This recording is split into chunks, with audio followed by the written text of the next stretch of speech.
In 1310, Sir John Folville died. He was a member of Parliament representing Leicestershire and Rutland, and a respected knight. As per custom, his title and the majority of his estate went to his firstborn son, but this left behind 6 other sons to carve their own way in life. Typically, the military or the church would be a perfect place for these nobles.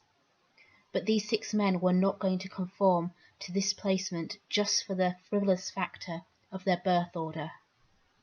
They twisted expectations, and they became some of the most wanted criminals in the country. Their lives sound like some premise of a gritty historical drama that you'd see alongside Game of Thrones or Peaky Blinders. But for the people of the 14th century, the Folville gang were a fascinating but fearsome reality. Eustace Folville, the second eldest son, took leadership, and with his younger brothers Lawrence, Richard, Robert, Thomas and Walter, they would begin 2 decades of robbery, extortion, mercenary work, and outright murder. For years the Folvilles used their nobility and charm to get ahead, by which I mean they were hired as criminals for money and favours. In the process, they built themselves a network, earning them protectors and a formidable reputation. But their most notorious crime would come in 1326, with the murder of Sir Roger Bellers. Roger Bellers was no ordinary man. He was a Baron of the Exchequer. Barons of the Exchequer acted as judges and jury for court claims. At the time, there were only 5 members in the country.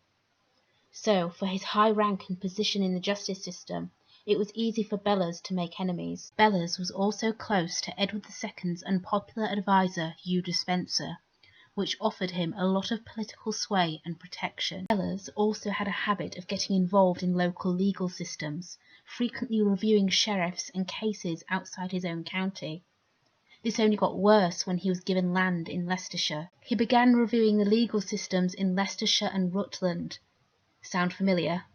This was a huge problem for the Folville gang, considering it was their main stomping ground. He had shown that he was very much aware of the Folvilles and their petty crime organisation, and was quickly closing in. On the 19th of January, 1326, as Bella returned to Leicestershire, he was ambushed by the Folvilles and some accomplices, and was murdered. Roger Zouch, an MP and landowner in Leicestershire, was put in charge of this investigation.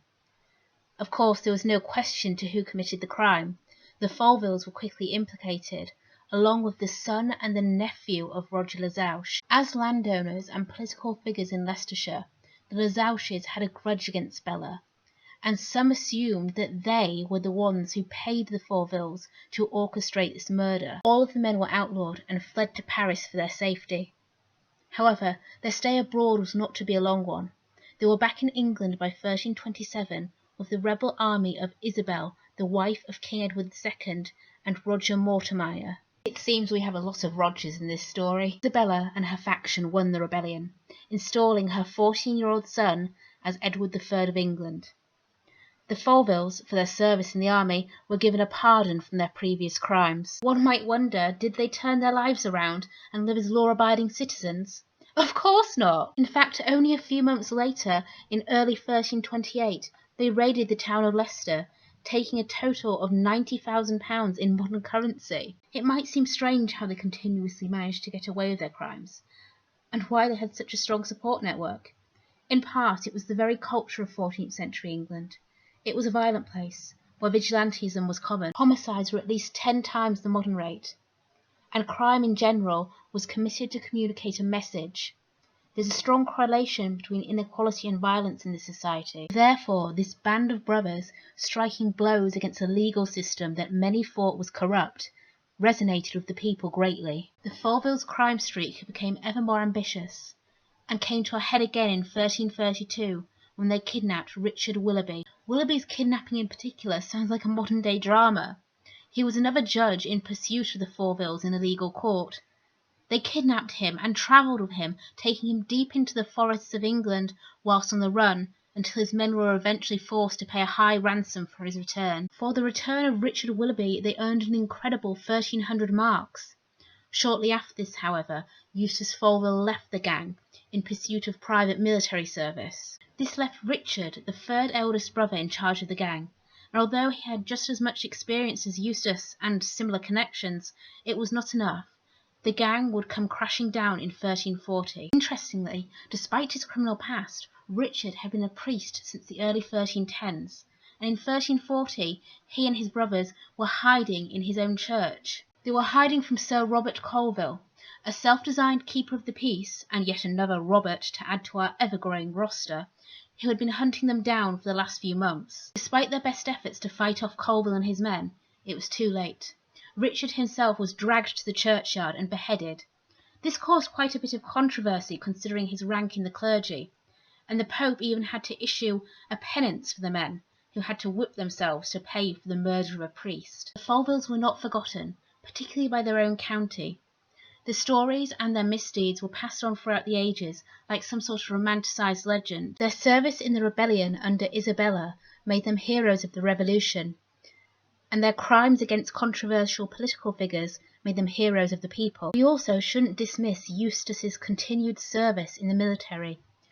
He remained in the military for 7 more years until his death in 1347, earning multiple honours and being exonerated for his crimes. This, of course, earned Eustace a whole new zeal of popularity among the nobles. Perhaps the most striking example of the Folvilles' impact on pop culture and the medieval mindset is their appearance and influence in the Robin Hood legends. In the 1377 ballad of Robin Hood and the Earl of Chester, Robin is described as "fixing it for the false men with Folville's law." Quite clearly, this shows that the Folvilles were perceived as men who were serving justice against these false men. Even in our modern mindset, we look at the medieval outlaw like a philanthropic hero thanks to the influences of Robin Hood and the men who inspired the legends. This reputation usually comes years after the fact, with almost a rose-tinted hero's perception on what they did to the legal system, whilst at the time they were known as thugs and criminals. We often forget that they were violent criminals in lieu of this hero's perception. Speaking in 1327, the Sheriff of Nottingham claimed that Robert and Simon Folville, with their band of malefactors, were roaming abroad in search of victims to beat, wound, and hold ransom. However, the perception of them as heroes is not inherently problematic and serves an important function in history. It shows how real stories can be twisted to fit a narrative or perception that we'd like to believe and suits a political ideal or comfort. All in all, the Folville story tells a very interesting tale of crime in medieval England and how it was carried out, as well as the perception of it by the public. It would make a brilliant Netflix series. Just saying.